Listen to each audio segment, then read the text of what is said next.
Добрый день, друзья! В эфире Савва Политинский. Продолжаю календарь успеха.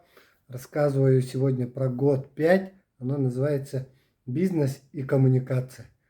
И поэтому в этом году, ребята, нужно очень много коммуникаций. Потому что все возможности от Бога и успех к нам будет приходить через людей. И поэтому этот год называется коммуникация. Где много народу, там должны быть вы. Чем больше коммуникаций вы возьмете, если вы предприниматель, то через эти коммуникации у вас произойдет масштабирование вашего бизнеса.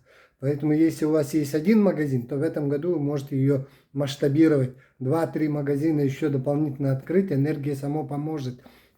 В этом году нужно жить с открытым сердцем. Всегда говорить «да». Всем говорить «да». Нужно в этом году путешествовать, расширять свои границы. Это такой год, когда через коммуникацию, да, вы даже не представляете, что может для вас открыться, да, какие возможности могут открыться. Поэтому Меркурий будет давать в этот год свою удачу, свою фортуну тем людям, которые живут вне границы, тем людям, которые будут говорить «да».